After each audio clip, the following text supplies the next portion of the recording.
Bismillahirrahmanirrahim. Assalamualaikum warahmatullahi wabarakatuh. Alhamdulillah, wa binasta'in ala walillahi waddin.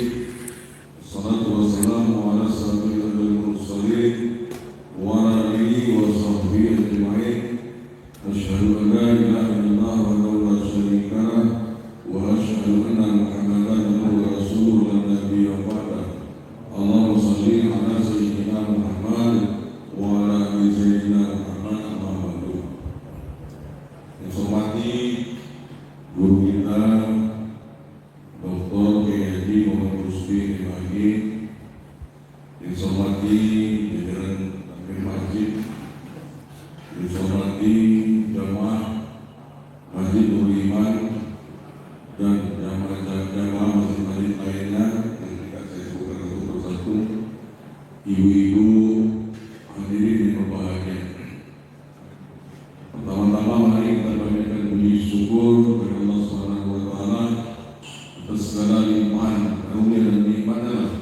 Kita pada pagi hari ini syukur ini dapat bersama-sama berkumpul di Masjid Nurul Iman ini dalam rangka kita melaksanakan rangkaian ibadah kita kepada Allah. Alhamdulillah kita telah bersama-sama tadi melaksanakan ibadah sholat subuh berjamaah, dan insyaallah akan kita lanjutkan dengan pengajian rutin kita tentang kajian tasawuf.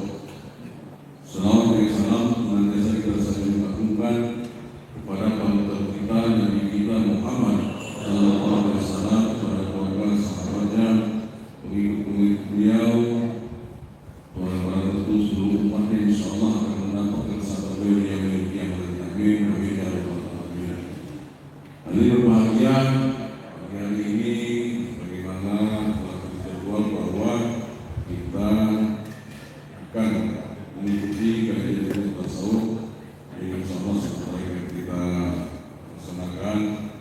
Oleh itu tadi kita mendengarkan dan cermati apa yang disampaikan oleh guru kita, Buya Rusdi, untuk dapat kita pahami dan kita amalkan dalam hidup kehidupan kita sehari-hari. Insyaallah dengan kita mengamalkan apa-apa yang kita dapatkan, insyaallah kita akan berakhir dengan husnul khotimah. Hadirin semuanya, ibu-ibu yang berbahagia, mari kita mendengarkan kajian-kajian yang disampaikan oleh beliau. Itu mari kita buka dengan mengucap basmalah. Bismillahirrahmanirrahim. Kami persilakan beliau untuk menyampaikan. Terima kasih. Bismillahirrahmanirrahim. Assalamualaikum warahmatullahi wabarakatuh. Alhamdulillah alladzi ahyana ba'dama amatana wa ilaihin nusyur. Asyhadu an la ilaha illallah wahdahu la syarika lah, wa asyhadu anna Muhammadan abduhu wa rasuluh la nabiyya ba'dah. Allahumma salli ala sayyidina Muhammad wa ala alihi wa ashabi ajma'in. Ilahi anta maqsudi wa ridhaka matlubi, a'tini mahabbataka wa ma'rifatak. Yang saya hormati Bapak Pengurus Nurul Iman, dan yang saya hormati Bapak para bina sepuh, Bapak Ibu para jemaah rahimakumullah. Alhamdulillah, bersyukur kita kepada Allah Subhanahu wa taala, di pagi hari ini kita ditakdirkan Allah dapat bersama-sama melaksanakan amaliyah ibadah salat subuh berjamaah.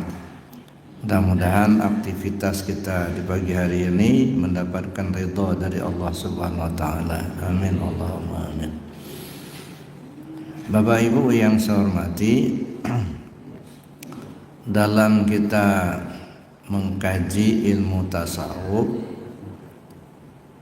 kita perlu membedakan antara tasawuf amali dengan tasawuf nazari.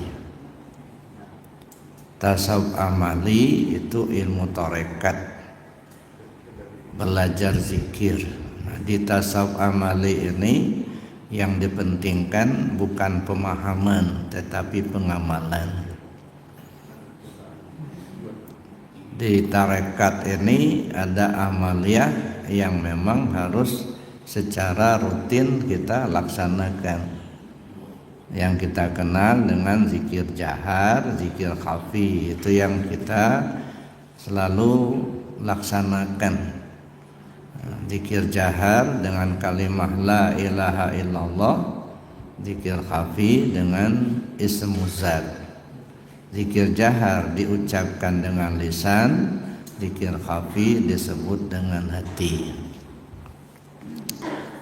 Ini yang perlu kita biasakan. Selain zikir jahar dan khafi, itu ada satu lagi zikir yang saya pikir itu perlu juga untuk kita biasakan, yang disebut dengan zikir amfas atau zikir ampusiyah, melalui nafas. Ketika turun nafas dan ketika naiknya nafas. Zikirnya zikir disebut zikir hakikat. Nah, maka kita perlu untuk amalkan juga. Jadi 3 macam zikir yang perlu kita biasakan. Zikir jahar dengan lisan, zikir khafi dengan hati, dan zikir ampusiyah melalui nafas. Nah, zikir ampusiyah ini ada 2 model. Pertama, ketika turun nafas hu, ketika naik nafas Allah. Ketika kita menghirup nafas hu, ketika menghembuskan nafas Allahu Allah.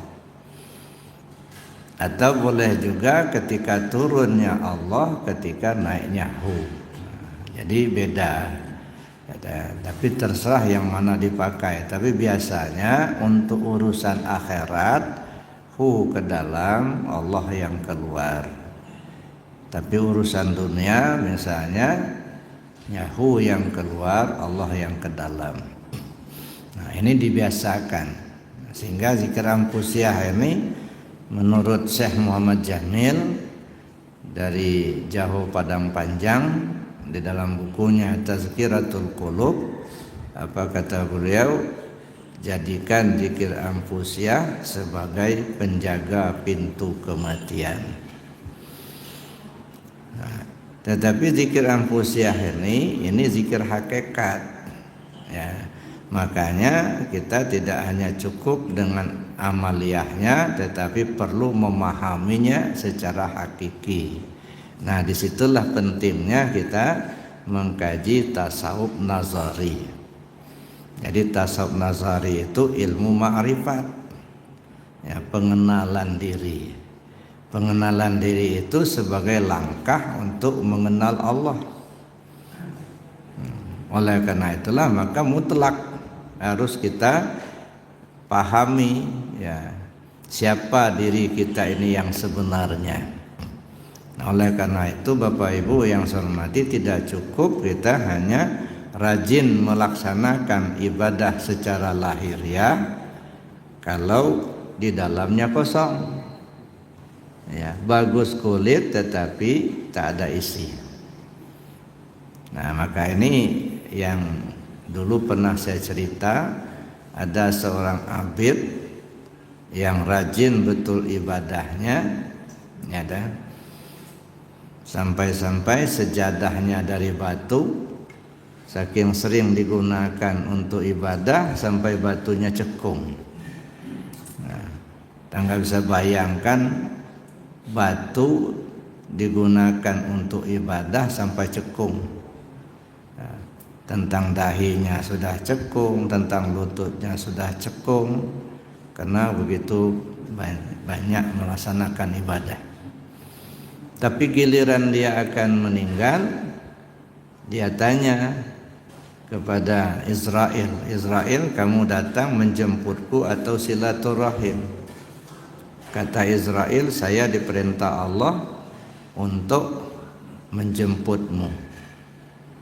Kata orang abid ini, wahai Israel, sebelum kau mencabut nyawaku, coba tanyakan dulu kepada Allah, saya kalau mati nanti surga tingkat berapa tempat saya? Kayaknya dah yakin betul mau masuk surga. Sampai dia tanyanya, surga tingkat berapa tempat saya?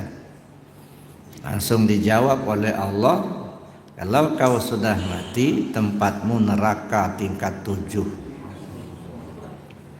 Ya, protes orang ini. Ya Allah, kenapa tempat saya neraka tingkat 7? Padahal saya rajin ibadah.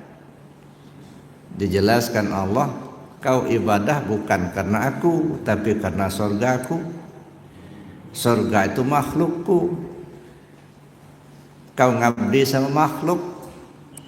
Nah, ini apa maksudnya ini Bapak Ibu? Ini artinya bagus lahirnya, kosong batinnya.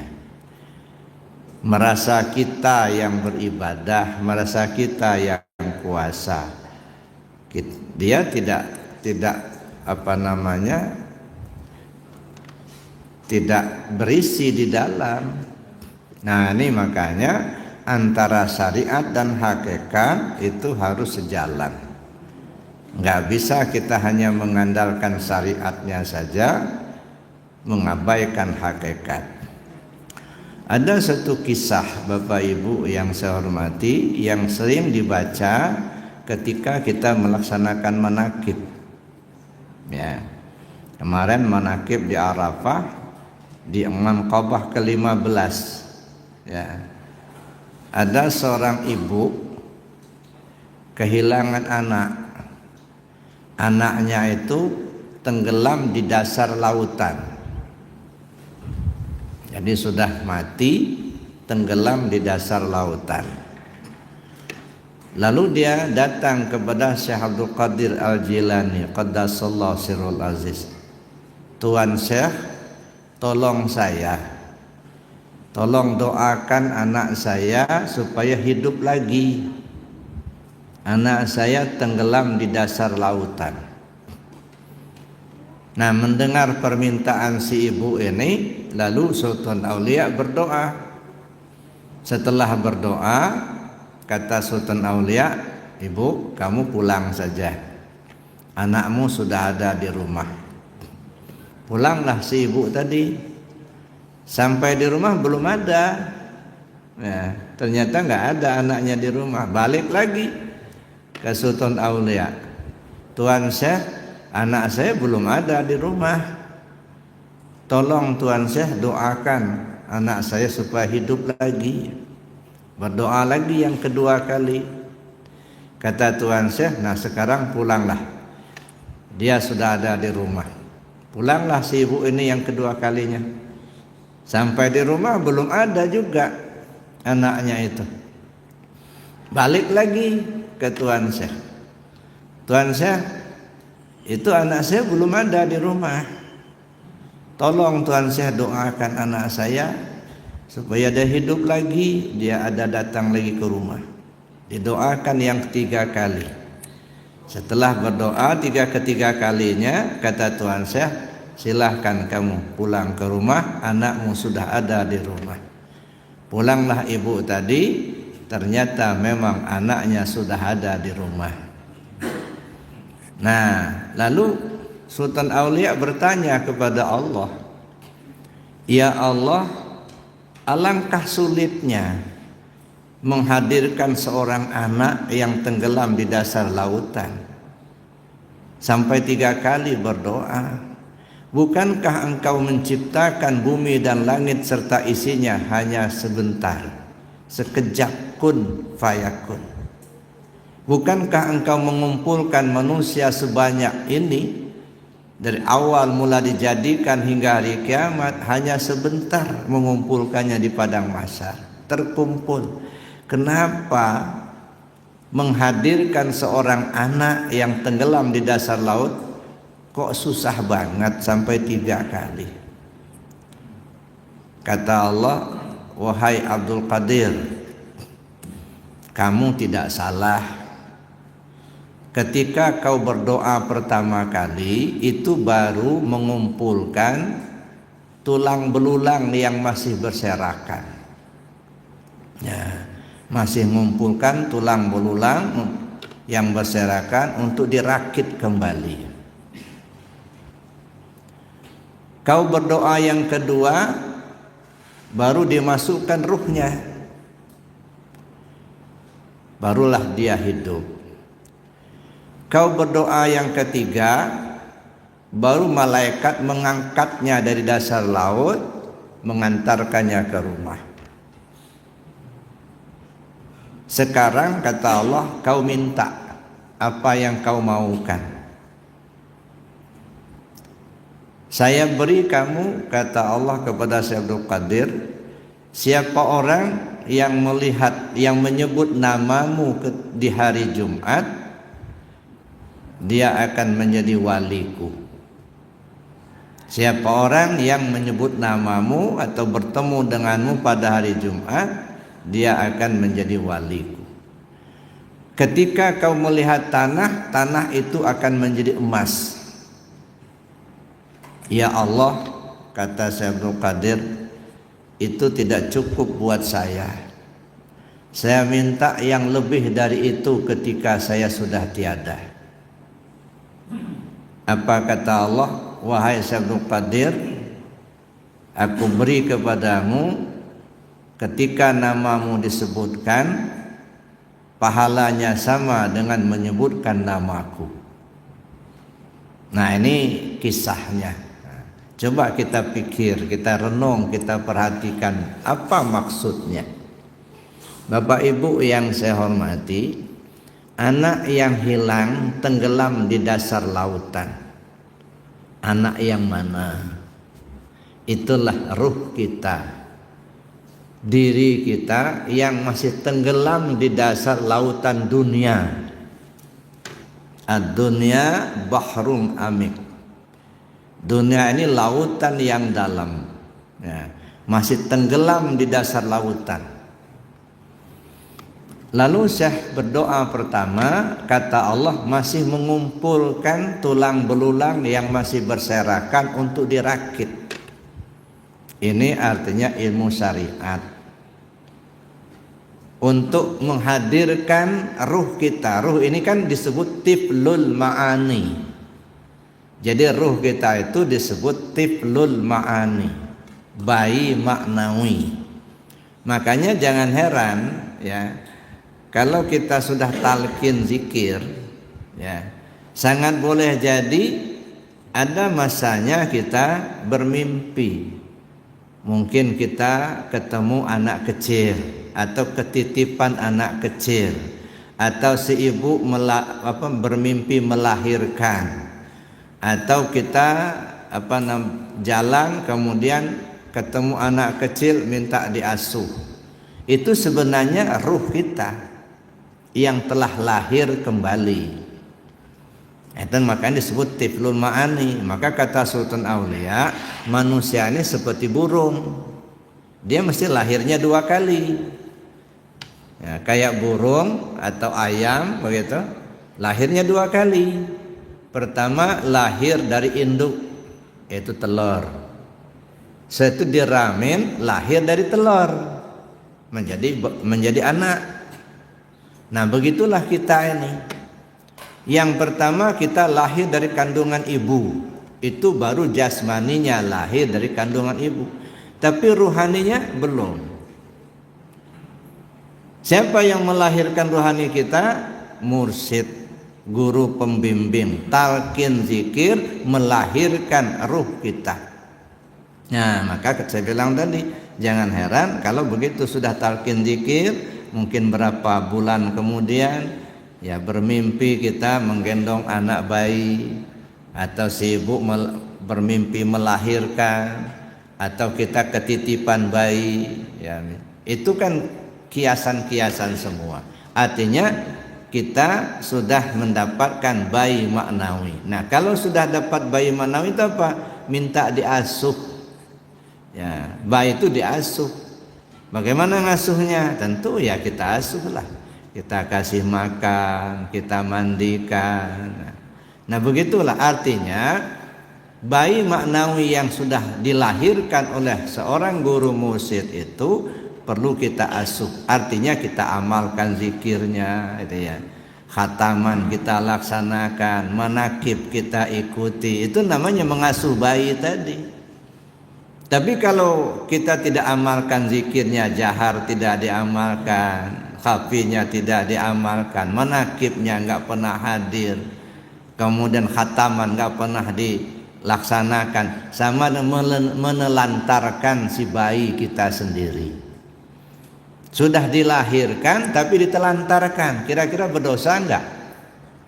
Ya berdosa lah, bayi yang minta diurus kok enggak diurus gitu. Nah, jadi ngurusnya gimana? Yang pertama berdoa, baru merakit tulang belulang yang masih berserakan, diambil ke sana sini dirakit. Artinya apa? Ini di makom syariat. Maka tidak heran kalau di makom syariat itu ngumpulin pahala, gitu. Ngamalkan ini ada pahala, ngamalkan ini ada pahalanya, masih ngumpulin pahala. Belum ada ruhnya. Ya, ibarat bayi tadi masih ngerakit. Nah, lalu yang kedua, berdoa yang kedua, kata Allah itu baru ditiupkan ruh.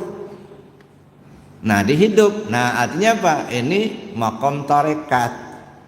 Begitu kita sudah masuk tarekat, ngamalkan zikir, ibarat bangkai yang sudah dirakit tadi sudah ada ruhnya, tapi masih tenggelam di dasar lautan, belum diangkat.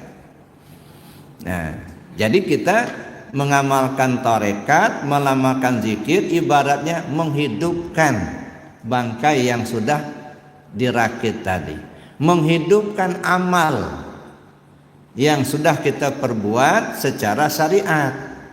Makanya kata Syekh Athaillah di dalam kitabnya Al-Hikam, al-a'mal suwarun qa'imatun wa arwahuha wujudu sirril ikhlasi fiha.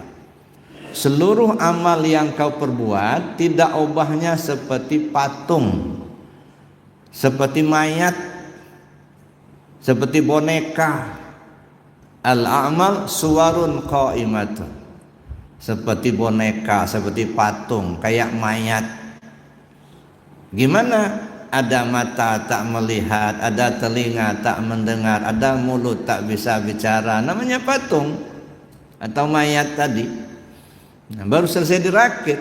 Nah, ada syariat sudah kita kerjakan. Wa arwahuha wujudu sirril ikhlasi biha. Ruhnya sirrul ikhlas. Apa itu sirrul ikhlas? Rahasia ikhlas. Apa rahasia ikhlas? Zikir. Zikir menimbulkan ikhlas. Tidak ada orang ikhlas tanpa zikir. Ya. Ikhlas menghidupkan amal. Jadi kalau tidak ada zikir, tak mungkin bisa sampai ke ikhlas yang sempurna, Pak.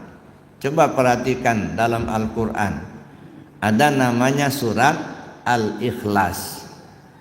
Qul huwallahu ahad, Allahus samad, lam yalid wa lam yulad wa lam yakul lahu kufuwan ahad. Satu kata pun enggak ada kata-kata ikhlas di situ. Tapi disebut surat Ikhlas. Artinya yang ikhlas itu yang duduk di tauhid. Nah, zikir itu kan untuk duduk di tauhid. Nah, zikir ini jangan hanya kita pahami zikir mengucap la ilaha illallah, itu mah menyebut kalimat. Jangan kita pahami hanya menyebut Allah Allah, itu mah menyebut nama. Ya, zikir itu kan ada tahapan-tahapan itu. Dan zikir yang paling tinggi itu pada kesadaran kita sendiri. Nah, zikir menimbulkan ikhlas, ikhlas menghidupkan amal. Jadi kalau amal tidak ikhlas sama dengan bikin patung, Pak. Salat tidak ikhlas, patung salat. Sedekah tidak ikhlas, patung sedekah. Haji tidak ikhlas, patung haji. Zikir tidak ikhlas, patung zikir. Maka kata Nabi, jangan bikin patung, nggak akan menolong kita, enggak. Nah, kita kembali ke cerita tadi. Begitu belajar tarekat, ngamalkan zikir, nah barulah ditiupkan ruh, baru hidup. Cuman belum diangkat dari dasar laut, masih tenggelam juga. Kau berdoa yang ketiga, baru diangkat oleh malaikat dari dasar laut, diantarkan pulang ke rumah. Ini apa? Di makom hakikat. Nah, ketika kita pahami hakikat, bayi maknawi kita sudah pulang ke rumah. Nah, makanya sadar kita, tahulah kita siapa diri kita ini. Nah, ini namanya ibarat bayi yang tenggelam di dasar lautan sudah pulang ke rumah. Mana rumah? Ini rumah. Sudah muncul, ya, sudah hidup. Ini di makom hakikat. Lalu Sultan Aulia bertanya sama Allah, kenapa untuk menghadirkan seorang bayi saja kok susah banget? Sedangkan engkau menciptakan bumi dan langit serta isinya hanya sebentar sekali. Kun fayakun. Kau kumpulkan manusia di padang mahsyar hanya sekejap. Kun fayakun. Tapi kenapa ya untuk menghadirkan seorang anak saja begitu lama? Jawab Allah, kau tidak salah. Karena yang pertama masih mengumpulkan bangkai, merakit. Yang kedua memberi nyawa. Yang ketiga baru mengangkatnya dari dasar laut. Nah, sekarang minta apa yang kau maukan. Allah beri. Siapa orang yang menyebut namamu di hari Jumat, aku jadikan waliku. Ketika kau melihat tanah menjadi emas. Itu enggak cukup bagiku ya Allah. Saya minta yang lebih dari itu. Allah beri ketika orang menyebut namamu, pahalanya sama dengan menyebut namaku. Apa maksudnya ini Bapak Ibu? Ini sudah masuk ke alam ma'rifat. Nah, ketika sudah masuk ke alam ma'rifat, tidak ada lagi Syekh Abdul Qadir. Ya. Ketika kita sudah masuk ke alam ma'rifat, sirna, enggak ada lagi kita, yang ada Allah. Maka ketika disebut nama, ibaratnya sama dengan menyebut nama Allah. Kenapa? Memang sebelum ini enggak ada. Ini yang disebut dengan fana, tenggelam. Ya. Hilang. Maka ketika Sultan Aulia menghidupkan orang mati, kan ada ceritanya, ya, ada dua orang bertengkar, satu orang Kristen, satu orang Islam. Kata orang Kristen ini, Nabi Isa itu lebih mulia dari Nabi Muhammad sallallahu alaihi wasallam. Kenapa? Karena Nabi Isa bisa menghidupkan orang mati, sedangkan Nabi Muhammad tidak. Orang Islam ini bertahan, Nabi Muhammad lebih mulia daripada Nabi Isa. Nah, bertengkarlah mereka berdua ini lewat Sultan Aulia. Kenapa kalian bertengkar? Kata mereka, kata orang Islam ini, Tuan saya ini orang Islam, ini saudara kita ini orang Kristen. Dia mengatakan Nabi Isa lebih mulia dari Nabi Muhammad karena Nabi Isa bisa menghidupkan orang mati, sedangkan Nabi Muhammad tidak. Kata Sultan Aulia, kalau hanya menghidupkan yang sudah mati, enggak usah Nabi Muhammad. Saya bukan Nabi, saya bukan Rasul, saya umat Muhammad. Kalau menghidupkan orang mati, ayo kita cari kuburan. Dicarilah kuburan, jenazahnya sudah berumur 300 tahun. Jadi sudah 300 tahun terkubur. Begitu sampai di kuburan itu, apa kata Sultan Aulia? Qum bi'izni, bangun dengan izinku. Belah kuburan, keluar jenazah dari kuburan itu. Ini yang kita pahami apa? Qum bi'izni. Kenapa Sultan Aulia tidak mengatakan ya Allah hidupkanlah orang yang sudah terkubur? Enggak. Qum biizni. Tidak ada yang bisa menghidupkan yang mati kecuali Allah. Yuhyi wa yumit. Allah lah yang menghidupkan, Allah lah yang mematikan. Tapi kenapa ketika Sultan Aulia mengatakan qum biizni kok bisa hidup? Ini menunjukkan Sultan Aulia sudah enggak ada ketika itu. Ya, ini sudah fana, tenggelam, yang ada hanya Allah. Wajar kalau hidup karena Allah lah yang menghidupkan. Nah, ini maqam ma'rifat Bapak Ibu yang saya hormati. Maka kajian tasawuf itu kajian luar biasa sebenarnya. Cuman kadang-kadang orang ketakutan belajar tasawuf. Karena memang dari zaman dahulu ditakut-takuti. Ini kan sisa-sisa Belanda zaman dulu, Pak. Saya pernah ketemu dengan almarhum Profesor Dr. Juhaya S. Praja. Beliau sudah almarhum, mudah-mudahan Allah ampunkan segala dosanya, dilapangkan di alam kuburnya. Beliau cerita dengan saya waktu itu, saya katanya ketika kuliah di Amerika dulu, saya pernah masuk ke pustaka. Lalu saya temukan ada sebuah buku yang sangat menarik bagi saya. Judulnya Perjuangan Rakyat Indonesia. Nah, saya baca buku itu. Jadi ada poin-poin yang saya baca itu, kata beliau, di mana kekuatan umat rakyat Indonesia untuk melawan penjajah. Lalu disimpulkanlah oleh Snokokranya kekuatan rakyat Indonesia dalam melawan penjajah itu ada pada umat Islam. Karena mayoritas yang bergerak mengusir penjajah adalah umat Islam. Lalu disimpulkan lagi hasil penelitian Snokokranya itu di mana kekuatan umat Islam.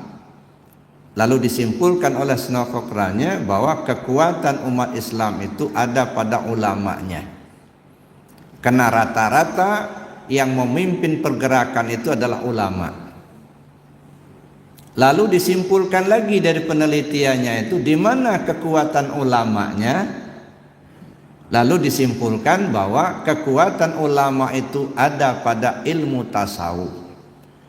Karena rata-rata ulama yang memimpin pergerakan itu adalah ulama yang ahli tasawuf. Kita kenal ada Jenderal Sudirman, itu orang sufi. Insinyur Soekarno sendiri itu orang sufi. Gurunya Syekh Muhyi di Pemijahan. Begitu juga banyak ulama-ulama kita yang lain. Kalau di Sumatera Barat ada Tengku Imam Bonjol yang dikenal dengan Harimau Nan Salapan. Ya. Di Lampung ini kita kenal Raden Intan. Yang ceritanya Raden Intan itu ya sangat ditakuti oleh Belanda ketika itu. Nah, tapi karena Belanda ini ingin membunuhnya, nggak bisa dibunuh, akhirnya Belanda itu memanggil ya orang dekat dengan Raden Intan, lalu kemudian diadakan riungan ceritanya. Nah, sehingga beliau hadirlah dalam riungan itu. Nah, ketika hadir dalam riungan itu beliau ditangkap oleh orang Belanda.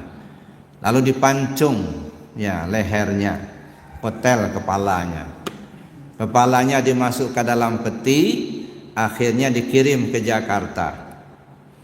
Nah, dikirim kepada komandannya di Jakarta. Sampai di Jakarta dibuka peti itu, ternyata bukan kepala orang, kelapa kupung. Isi peti itu kelapa kupung. Marah besar komandannya itu, dipanggillah yang memancung itu. Akhirnya yang mancung itu dipancung pula dia, mati pula dia. Nah, ini Raden Intan, ini orang tasawuf, Pak. Maka Lampung ini sebenarnya gudangnya tasawuf.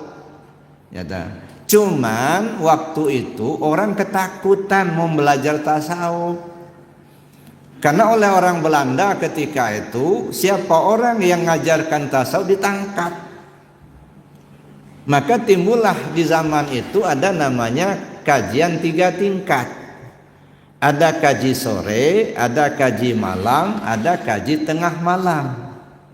Kalau kaji sore urusan fikih nggak masalah, sahabatal halal haram itu kaji sore. Nanti ada kaji malam, kira-kira setelah selesai maghrib atau sudah selesai isya, kira-kira sampai jam 11 malam itu kaji tauhid, masih aman. Tapi begitu masuk tasawuf, kaji tengah malam jam 12 ke atas. Ketika ngaji lampu dimatikan, berbisik-bisik, tak boleh dicatat. Kadang-kadang kalau mengaji itu pergi ke pinggir-pinggir kampung, tengok-tengok dulu ada kira-kira yang ngedengar apa enggak. Kenapa begitu? Karena takut kalau nanti diketahui sama Belanda ditangkap. Makanya ulama-ulama pada masa itu nggak mau terang-terangan mengajarkan tasawuf. Kenapa? Karena mau ditangkap sama Belanda. Rakyat pun takut mau belajar tasawuf, karena kalau ketahuan nanti juga dipanggil, ditangkap sama Belanda. Makanya tasawuf ini tidak berkembang. Buku-buku yang datang disortir, tidak boleh berkembang. Bahkan oleh orang Belanda pada masa itu diadu antara ulama tasawuf dengan ulama syariat. Dan diadakan satu perjanjian, siapa yang kalah dipancung. Dan diusahakan gimana supaya ulama tasawuf ini kalah. Maka korbanlah Hamzah Pansuri di Aceh. Ya, Araniri orang syariat diadu dengan Hamzah Pansuri orang tasawuf. Ya, dinyatakan kalah Hamzah Pansuri, akhirnya dipancung. Itu korban politik. Nah inilah susahnya, maka nggak berkembang tasawuf itu. Ya, orang yang mau mengajarkan takut ditangkap, rakyat mau belajar juga takut ditangkap. Yang ahli tasawuf diadu, buku-buku disortir, nggak boleh berkembang. Lalu dikembangkan tasawuf itu bid'ah, tasawuf itu nggak ada dasarnya, bukan dari ajaran Islam. Itu dikembangkan pada masa itu supaya orang jauh dari tasawuf. Nah, sehingga pada zamannya, pada masa itu Sunan Hokranya dalam kisahnya itu memanggil semua pimpinan Belanda, lalu kemudian dia pidato di podium, di depannya ada meja satu, kemudian ada orang disuruhnya tidur di atas meja itu dengan mengapi Al-Quran dengan pedang yang tajam di tangannya. Tapi dia tidur, di dadanya mengapit Al-Quran, tangan kanannya pegang pedang yang tajam. Dia tidur di atas meja. Lalu dia berkata, tuan-tuan, umat Islam di Indonesia ini seperti orang tidur di depan ini. Dia punya kitab undang-undang yang sangat dipatuhinya, yaitu Al-Quran. Dan dia punya senjata yang sangat tajam, yaitu jihad fisabilillah. Nah sekarang mereka sedang tidur. Nah bagaimana caranya supaya umat Islam di Indonesia tidur terus, jangan bangun. Kalau sampai mereka bangun, habis kita dibuatnya. Nah maka dinabobokkanlah umat Islam ini. Politik itu kotor, ya dah. Tidak pantas bagi ulama itu suci. Akhirnya nggak ada yang terjun ke politik, ujung-ujungnya yang menguasai politik yang nggak paham agama. Akhirnya mereka buat keputusan kita umat Islam yang harus menjalankan. Ini kan politik Belanda dulu. Lalu kemudian dikembangkanlah kalau belajar tarekat akan gila. Ya, kalau belajar tasawuf itu bid'ah, masuk neraka. Masya Allah. Jadi kita dibodoh-bodohin Bapak Ibu. Alhamdulillah sekarang ya sudah mulai berkembang tasawuf itu. Jangan usah takut-takut Bapak Ibu mengamalkan tasawuf, mengembangkan tasawuf. Ini ilmu inti. Apalah artinya sebiji buah kalau nggak ada rasa? Syariat tanpa tasawuf sama senapan tidak punya peluru. Syariat tanpa tasawuf sama dengan pedang yang tidak tajam. Syariat tanpa tasawuf bagaikan kulit tanpa isi. Masya Allah, apa yang kita nikmati? Maka saya sering katakan, Islam, iman dan ihsan ini satu kesatuan yang tidak boleh dipisah, ditinggalkan. Tinggal salah satu rusak yang lain. Islam, iman, ihsan. Islam itu ibarat kulit, iman itu ibarat isi, ihsan itu ibarat rasa. Isi membungkus kulit membungkus isi, isi menyimpan rasa. Jadi kalau tasawuf itu ibarat rasa. Apalah artinya buah yang bagus kulitnya kalau nggak ada rasa, apalagi kalau nggak ada isi. Nah, makanya Bapak Ibu sekarang kita pelajari betul ilmu tasawuf itu, karena disitulah intinya. Ya, inti dari agama ini sebenarnya di tasawufnya itu.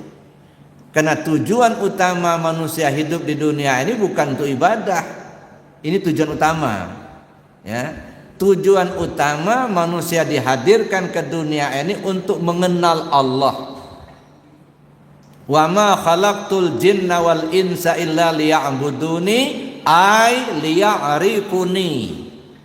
Tidaklah kujadikan jin dan manusia melainkan supaya mereka mengenal aku. Ana kanzan makhfiya fa uhibbu an u'rafa fa khalaqtul asya' liya'rifuni. Saya ini, kata Allah, perbendaharaan yang tersembunyi. Aku senang untuk dikenali, maka aku jadikan makhluk ini supaya mereka mengenal aku. Maka tujuan utama kita hadir di dunia itu untuk mengenal Allah, begitu. Setelah kita kenal kepada Allah, nah baru beribadah. Maka timbullah istilah la yasihul ibadah illa bima'rifatil ma'bud. Tak sah ibadah tanpa mengenal siapa yang dia sembah. Makanya sholat kita nggak khusyuk-khusyuk, Pak. Walaupun hafal betul bacaannya. Kenapa? Ya nggak kenal siapa yang disembah. Kata kita menyembah Allah begitu. Nah, kita lupa bertanya, yang kita persembahkan sama Allah itu apa? Apa isi sesembahan itu? Kita menyembah Allah bukan seperti orang di luar Islam menyembah Tuhannya, ada sesajen, ada patung, enggak, bukan. Allah itu laisa kamitslihi syai'un, tak dapat diumpamakan dengan sesuatu. Jadi kita menyembah Allah itu artinya mempersembahkan kepada Allah. Apa yang kita persembahkan? Nah, ini kaji tasawuf Bapak Ibu. Jadi kita bukan menyembah dalam arti ada sesajennya, mempersembahkan. Apa yang kita persembahkan? Tubuh yang kasar dipersembahkan kepada tubuh yang halus, tubuh yang halus dipersembahkan kepada rahasia. Kalau sudah dipersembahkan, tubuh yang kasar sudah tak ada. Yang ada tubuh halus. Tubuh halus persembahkan kepada rahasia. Kalau tubuh halus sudah dipersembahkan sama rahasia, maka tubuh halus pun sudah tak ada. Yang ada rahasia. Siapa itu rahasia? Al-insan sirri wa ana sirruhu wa sirri sifati la ghairi. Manusia itu rahasiaku, aku itu ya rahasianya manusia itu, kata Allah. Rahasiaku itu sifatku, yang tak lain adalah aku, kata Allah. Nah, ini namanya kita mempersembahkan apa yang pada kita kepada Allah. Nah, lalu apa isinya? Isi sesembahan itu ada 4, ya. Islam, iman, tauhid, ma'rifat. Ini isinya. Ya. Apa itu Islam? Kepatuhan kepada aturan Allah dan Rasul. Yang dilarang tinggalkan, yang disuruh laksanakan, yang halal ambil, yang haram buang. Tapi kalau kita rajin sholat syariatnya, tapi masih maling, masih korupsi, itu nggak berisi. Sesembahan gak berisi. Sholatnya rajin tapi malingnya rajin. Sholat ke masjid, pulang ambil sendal orang. mana yang bagus diambil. Ini namanya nggak berisi. Sesembahan yang tak berisi. Sholatnya rajin, ngebully orang rajin pula, nyalah-nyalain orang rajin pula. Ini namanya sesembahan yang nggak berisi. Capek badan aja tunggang tunggik, ya. Badan payah, hati susah. Itu Islam itu artinya aturan. Yang kedua iman, nyerah kepada Allah, ya, percaya sungguh-sungguh sepenuhnya kepada Allah. Baik dikasih Allah kita terima dengan senang, ya. Cobaan dikasih Allah kita terima dengan sabar. Tapi kita yakin apapun yang kita terima itu dari Allah, begitu. Sehat dari Allah, sakit dari Allah, ya. Rezeki banyak Allah yang ngasih. Rezeki kita pas-pasan juga Allah yang ngatur. Senang aja, ya. Jadi kita tidak menggerutu. Kenapa? Karena yakin Allah yang ngasih. Jadi bukan kita melihat materi yang kita terima, tetapi yang kita lihat Allah yang memberi. Nah, maka kita sabar ketika kita menerima sesuatu yang kita tidak senangi. Bukan materinya yang kita lihat, tetapi Allah yang memberi. Ya dah. Jadi kalau kita hanya melihat materinya, senang ketika banyak duitnya, ya dah. Tapi menggerutu ketika nggak punya duit, sudah doa-doa terus, ya, dagangnya bangkrut katanya. Nah, akhirnya menggerutu, nggak terima, katanya nggak bisa. Nah, kalau ada iman yang berisi sesembahannya tadi, dia nyerah kepada Allah. Redho atas ketetapan Allah. Apapun yang diberikan Allah pada kita, kita ikhlas menerima. Ada. Mungkin yang kita senangi, alhamdulillah kita syukuri. Mungkin yang kita terima itu membuat kita sedih, kita sabar menerimanya. Kenapa? Kita yakin Allah yang ngatur. Ya. Allah lebih tahu dari kita. Jadi Bapak Ibu yang saya hormati, itu namanya kita berisi sesembahan. Jadi sembah Islam, iman, tauhid. Tauhid apa? Keyakinan kita kepada Allah saja. Ya. Jadi kita tidak menserikatkan Allah. Ya. Sepenuhnya kita duduk di tauhid kepada Allah. Dan ma'rifat kita artinya mengenal Allah, ya, sampai kita ya paham betul dengan pengenalan kita kepada Allah. Nah, itu kalau sesembahannya berisi. Nah, kalau nggak berisi, ya cuman itu tadi syariatnya saja kita lakukan, tapi nggak ada isi. Nah, maka seringkali kita merasakan kesusahan, mengeluh, gitu ya. Sudah sholat, sudah zikir katanya, tapi kok nggak bertambah-tambah rezekinya. Jabatannya bukan naik, malah nonjok, ya. Dagangnya bukannya laris, malah bangkrut. Nah, akhirnya lihat-lihat orang lain, tetangga sebelah nggak pernah sholat, duitnya banyak. Ya, ada kawan tak pernah sholat, malah jabatan naik terus. Ujung-ujungnya kalau begitu nggak usah sholat ya, katanya. Berhenti dia sholatnya. Ya. Padahal kemuliaan seseorang itu bukan pada banyaknya harta, bukan. Kemuliaan seseorang itu bukan pada jabatan, bukan. Tidak ada gunanya harta banyak, Pak, kalau pada akhirnya mati dengan su'ul khotimah. Tidak ada gunanya jabatan tinggi kalau pada akhirnya mati dengan su'ul khotimah. Kesuksesan hidup kita ini kalau kita akhiri dan husnul khotimah. Bagaimana supaya husnul khotimah? Kembali kepada Allah sebelum ajal tiba. Wala tamutunna illa wa antum muslimun. Jangan sampai ajalmu tiba kamu belum kembali kepada Allah. Nah, maka kita usahakan betul, mumpung umur kita masih ada, badan masih sehat, bagaimana supaya kita kembali kepada Allah sebelum pulang. Inna lillahi ibadan jasadu fil ardi wa ruhuhu tahtal arsi. Allah punya banyak hamba yang jasadnya lagi di bumi tapi ruhnya sudah ke aras. Ini namanya sudah balik tapi belum pulang. Banyak yang sudah pulang tapi tak balik. Nah, gentayang kemana-mana. Udah pulang tapi tidak balik. Nah, gimana caranya? Sudah kembali walaupun kita belum pulang. Yang pedagang masih jualan, yang petani masih ke sawah ke ladang, yang pegawai masih ngantor. Aktivitas dunia jalan terus, tapi ruh sudah ke aras. Ini namanya orang yang sudah kembali tapi belum pulang. Nah, bagaimana supaya kita seperti itu, Pak? Ajal belum tiba tapi kita sudah kembali ke Allah. Maka saya sering katakan yang namanya kembali ke Allah itu bukan mati, saudara. Kembali ke Allah itu 4 dimensi diri kembali ke Allah. Tubuh kembali ke Allah, hati kembali ke Allah, nyawa kembali ke Allah, rahasia diri kembali ke Allah. Tubuh kembali ke Allah gimana? Aktivitas kehidupan dalam keseharian mengacu kepada aturan Allah dan Rasul.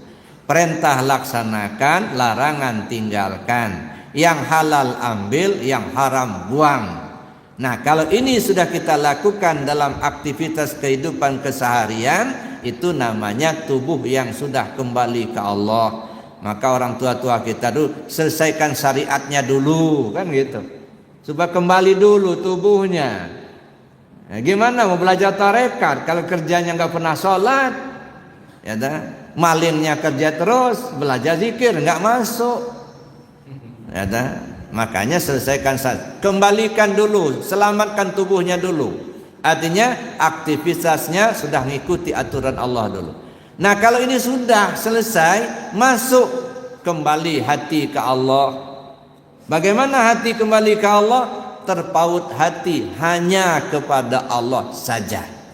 Tak nyangkut lagi hati ini dengan yang lain. Tak tersangkut dengan jabatan, tak tersangkut dengan duit, tak tersangkut dengan harta, tak tersangkut dengan makhluk. Tersangkut hati hanya kepada Allah. Nah, kalau hati sudah hanya tersangkut kepada Allah saja, nah barulah disebut hati kembali ke Allah. Lalu nyawa kita kembali ke Allah. Siapa nyawa kita ini? Maka ilmu hakikat. Supaya kita tahu betul siapa sih ruh kita itu. Quli ruh min amri rabbi. Ya, ruh itu siapa ruh ini? Hakikat ruh itu siapa? Maka kita perlu kaji. Setelah kita paham, duduk di situ, maka itu ibarat nyawa sudah kembali ke Allah. Kita nggak punya nyawa, Pak. Yang punya itu Allah. Apa Bapak Ibu punya ruh? Ada ruh enggak? Ada. Pernah bikin? Enggak pernah kan? Ruh siapa itu? Ruhnya Allah. Fanafakhtu fihi min ruhi, kutiupkan ruhku, kata Allah. Ruh siapa? Ruh Allah. Cuman kita aja yang ngaku-ngaku punya ruh itu. Nah, padahal itu sebenarnya ruhnya Allah, bukan ruhnya kita. Nah, kalau kita sudah paham itu, kembalilah ruh kepada Allah, itu namanya nyawa yang sudah kembali ke Allah. Ya, tidak diakui lagi milik kita, bukan. Nah, tinggal satu lagi, rahasia diri kembali ke Allah. Nah, kalau empat ini sudah kembali ke Allah, insya Allah selamat, Pak. Ya, nah. Maka sering saya katakan, yang namanya kembali ke Allah itu bukan mati, bukan. Mati itu ajal, batas waktu untuk kembali kepada Allah. Kalau sampai mati tidak kembali ke Allah, jangan harap di akhirat akan kembali ke Allah.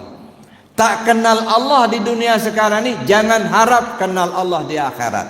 Man kana fi hadi a'ma wa huwa fil akhirati a'ma wa adalla sabila. Siapa orang yang buta tentang Allah di dunia ini, di akhirat pun dia buta dan akan menempuh jalan sesat. Nauzubillah, tsumma nauzubillah. Maka Bapak Ibu yang saya hormati, ya mumpung umur kita masih ada, badan masih sehat, kita manfaatkan semaksimal mungkin. Ya, maka saya sering katakan, singkirkan dulu pemikiran kita dari urusan pahala sama surga. Udahlah, enggak usah dipikirin yang begitu. Kenapa? Itu urusan Allah. Mau dikasih pahala oleh Allah, alhamdulillah. Ya, enggak dikasih pun tetap ibadah, Pak. Ya, mau surga kita Allah yang ngasih, bukan kita yang berusaha untuk mendapatkan surga. Ya, walaupun tunggang-tunggi ibadah belum tentu dapat surga, Pak. Itu pemberian Allah. Ya, jangankan surga, bayar kelingking satu aja enggak kebayar dengan ibadah kita, Pak. Apalagi surga.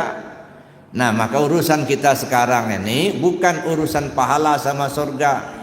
Urusan kita kembalikan dirimu kepada Allah. Inna lillahi wa inna ilaihi raji'un. Mudah-mudahan kita diberi petunjuk oleh Allah. Amin ya rabbal alamin. Bapak Ibu yang saya hormati, saya cukupkan demikian materinya. Mungkin kita lanjut dengan diskusi kalau memang masih ada yang didiskusikan. Sementara saya akhiri dulu. Assalamualaikum warahmatullahi wabarakatuh.